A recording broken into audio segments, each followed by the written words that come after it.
Hello and welcome to my home. So glad that you've joined me today for this Clean With Me.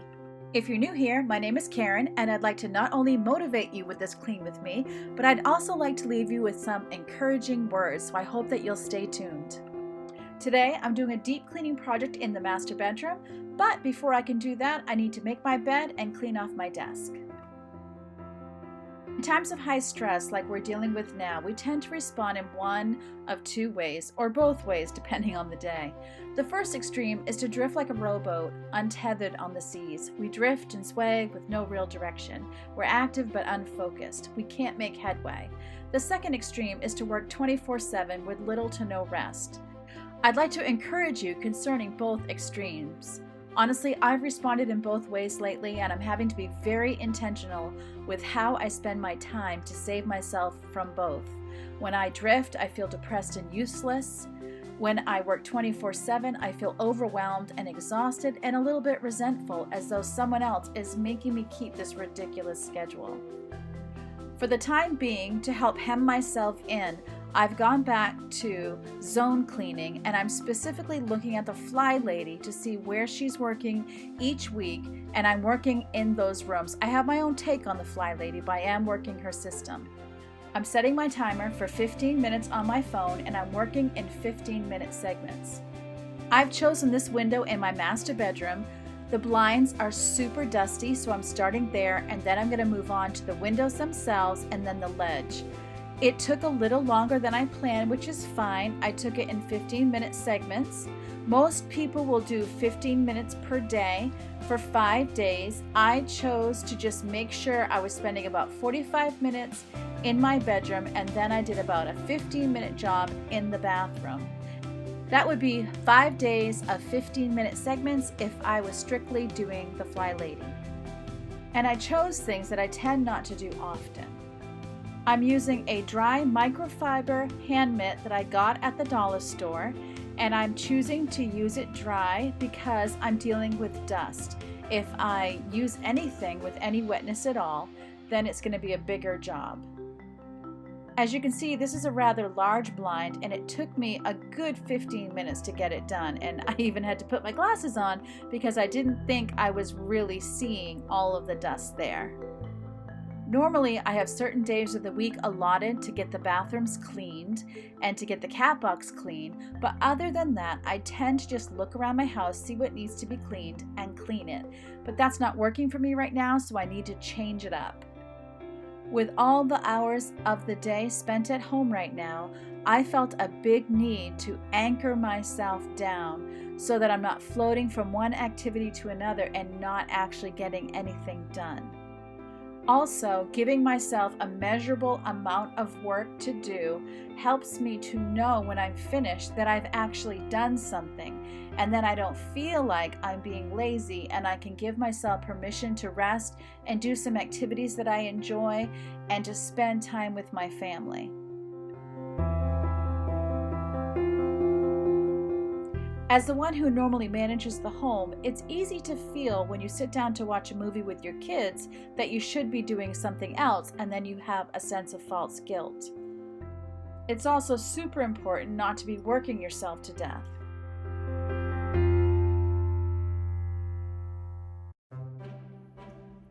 I hope that encourages you as we continue this Clean With Me, and I'll be back to talk to you more about it near the end of the video.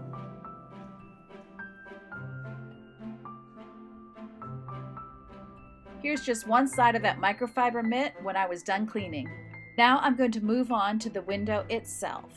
You need to ignore everything you see outside. We have a lot of projects going on. I have a trailer full of leaves, I have a pile of sticks that need to be burned, and I also have a shop vac outside because the kids are vacuuming the car.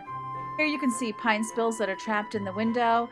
I don't understand how this happens. It seems to get in the cracks. I don't even know. Every spring I have to clean it out, so today we're doing it. I'm just doing from the inside of the house. It's a bit chilly outside, so I'm not going to be doing the outside of those windows.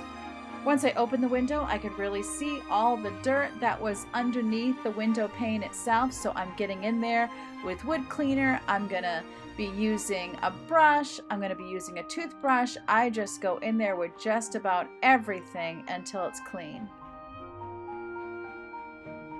You can see it's pretty grimy, so it's super satisfying to get it clean.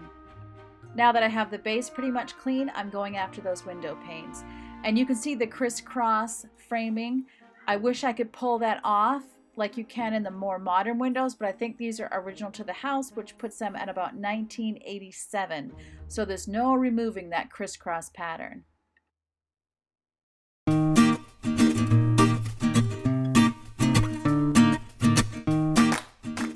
And of course, out comes my favorite tool, the toothbrush. I really appreciate our dentist who gives us free toothbrushes every time we go to the dentist. We use electric toothbrushes, so we don't need those toothbrushes. So I always put them in a bin and I use them for cleaning.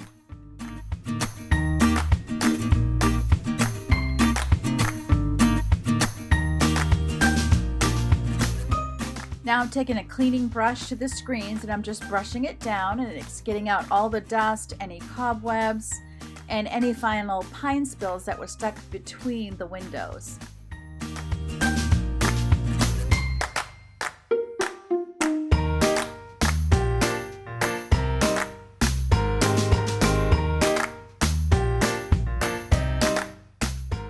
Now I'm starting on the second window, which isn't nearly as bad as that first one. I'm also showing you that I'm not very mechanically inclined when it comes to taking these in and out. This one isn't nearly as bad as I said, so I'm actually brushing it off right in the house, and I'm going to be sweeping that floor anyway, so I'm letting the dust fall to the floor.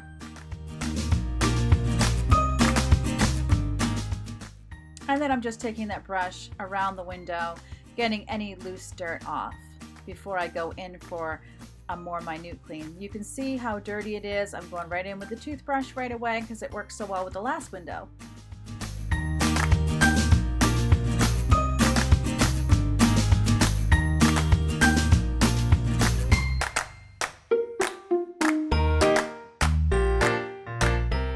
I recently read a quote that really hit home with me. It's by Dr. Sarah Sarkis, and she said, "Feeling the need to be busy all the time is a trauma response and a fear-based distraction from what you'd be forced to acknowledge and feel if you slowed down." And this quote has really challenged me to make sure I'm balancing work and that slowing down. So for me, I'm using routines, my morning routine, my evening routine. I'm using ideas that I glean from the FLYLADY's website, and I would like to encourage you. I know a lot of people don't like the FLYLADY because there's just too many emails, but you don't even have to get the emails. You can just go right to the website, and all of the links are right there so that you can see what they're doing each and every day and all of her routines. So I've given myself routines that are like rituals, and the reason those help me is that I don't have to think about what I'm doing next. Every morning I'm reviewing what I do, and I am keeping a running list. Anytime I see something that needs to be done, it goes on a master list, and I can just keep pecking away at that list.